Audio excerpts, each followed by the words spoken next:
Sholat, tapi pikiran melayang. Begini jawaban Rasulullah yang menggetarkan hati. Pada suatu majelis Rasulullah, suasana terasa begitu tenang. Para sahabat duduk melingkar menyimak setiap perkataan beliau dengan penuh perhatian. Namun, di antara mereka, ada seorang sahabat yang tampak gelisah. Jemarinya saling menggenggam, matanya menunduk, dan napasnya terasa berat. Setelah beberapa saat ragu, ia akhirnya mengangkat wajah dan berkata dengan suara lirih, "Wahai Rasulullah, aku ingin bertanya, tetapi aku khawatir pertanyaanku ini akan membuatku semakin malu di hadapan Allah." Rasulullah pun tersenyum lembut, menatapnya penuh kasih sayang. "Katakanlah, wahai saudaraku, tidak ada pertanyaan yang membuat seseorang hina jika ia bertanya untuk mencari kebaikan." Sahabat itu menarik napas dalam, matanya mulai berkaca-kaca. "Wahai Rasulullah, aku merasa salatku sering tidak khusyuk. Kadang aku mengingat urusan dunia, kadang pikiranku melayang entah kemana. Aku takut salatku tidak diterima oleh Allah. Apakah dengan salat seperti itu, aku tetap mendapatkan pahala?" Suasana majelis seketika menjadi hening.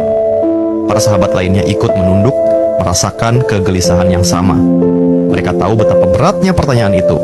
Namun, yang terjadi setelahnya benar-benar di luar dugaan. Rasulullah tidak langsung menjawab. Beliau menatap sahabat itu dengan penuh kelembutan. Lalu tiba-tiba air mata mulai membasahi pipi beliau. Para sahabat terkejut. Mereka jarang melihat Rasulullah menangis dalam situasi seperti ini. Dengan suara bergetar, beliau berkata, "Demi zat yang jiwaku berada di tangannya, sungguh setan tidak akan pernah berhenti berusaha mencuri bagian dari salat seorang hamba hingga ia teralihkan. Tetapi ketahuilah, Allah tetap melihat usahamu." Rasulullah menarik napas dalam, lalu melanjutkan, "Wahai saudaraku, jika engkau meninggalkan salat hanya karena takut tidak khusyuk, maka setan akan menang. Tetapi jika engkau tetap berusaha salat meski pikiranmu teralihkan, ketahuilah bahwa setiap kali engkau berusaha kembali kepada Allah dalam salatmu, saat itulah Allah menyambutmu." Mendengar itu, sahabat tersebut tak mampu menahan tangis. Begitu pula para sahabat lainnya.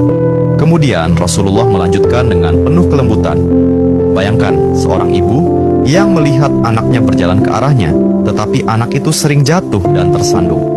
Apakah sang ibu akan marah? Tidak. Ia justru akan berlari menghampirinya, mengangkatnya, dan mendekapnya erat. Itulah Allah.